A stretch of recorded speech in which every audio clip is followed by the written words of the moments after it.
Bismillahirrahmanirrahim. Perkenalkan, nama saya Fitri Walianingsih, jurusan Pendidikan Kimia Fakultas Keguruan dan Ilmu Pendidikan. Di sini saya akan menjelaskan tentang hukum dasar kimia, apa saja dan ada berapakah hukum dasar kimia itu. Baiklah, simak video saya selengkapnya. Hukum dasar kimia yang pertama, hukum kekekalan massa atau hukum Lavoisier. Yang kedua, hukum perbandingan tetap atau hukum Paulus. Yang ketiga, hukum perbandingan berganda atau hukum Dalton.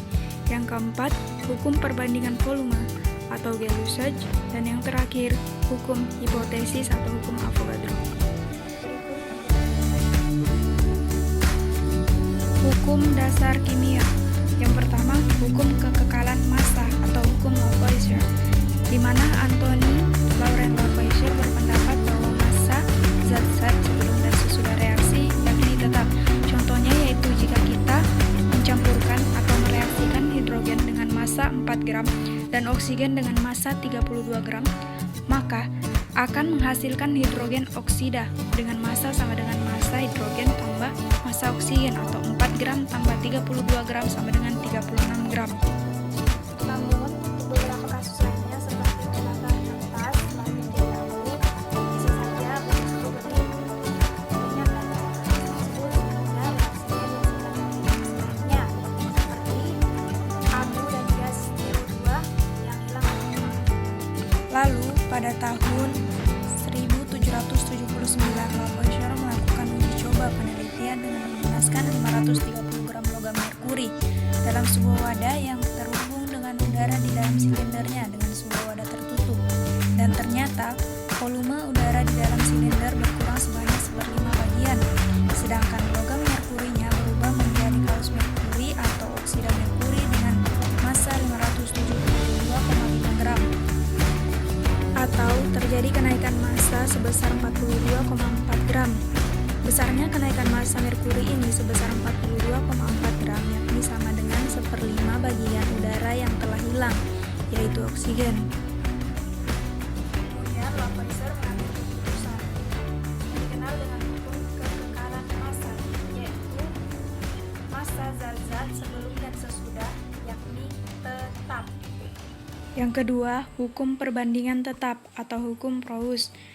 Joseph Laius Paulus berpendapat bahwa perbandingan massa unsur-unsur penyusun sebuah senyawa selalu tetap.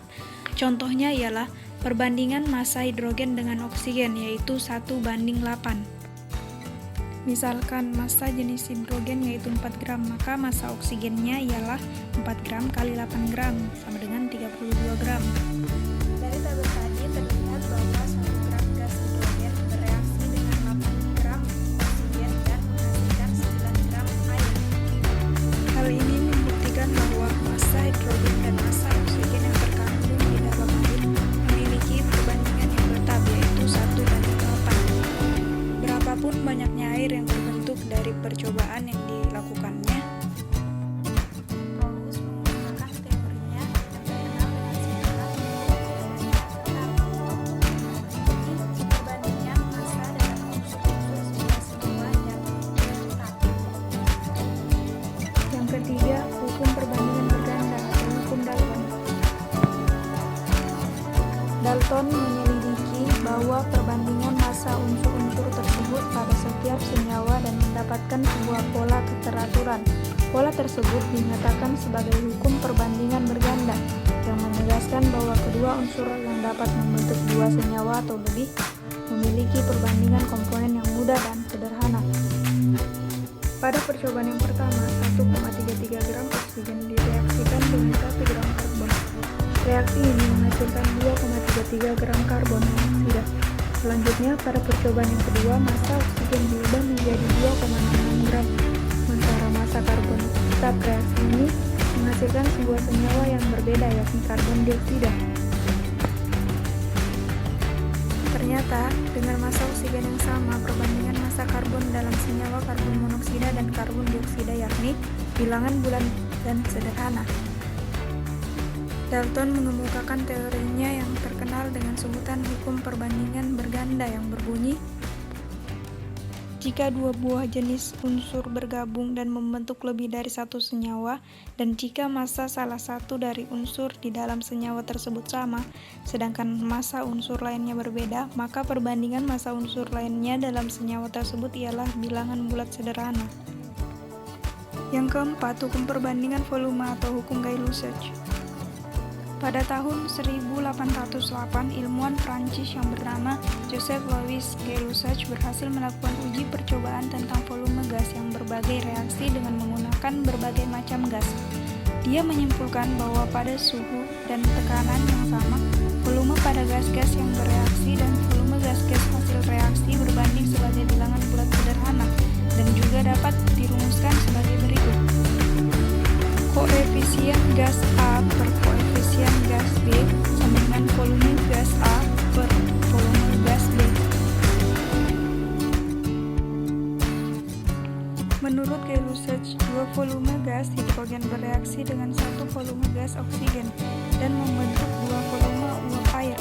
Pada reaksi ini, pembentukan uap air agar reaksi sempurna untuk setiap dua volume gas hidrogen diperlukan satu volume gas oksigen, kemudian menghasilkan dua volume uap air.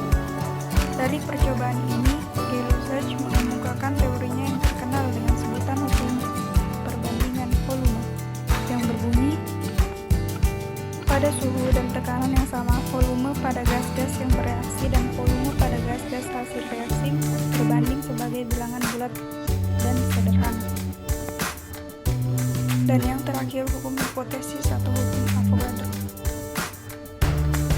Hukum Avogadro dicetuskan oleh seorang ahli fisika Italia yang bernama Amedeo Avogadro pada tahun 1811. Amedeo Avogadro mengemukakan teorinya yang terkenal dengan sebutan hukum hipotesis, yang berbunyi bahwa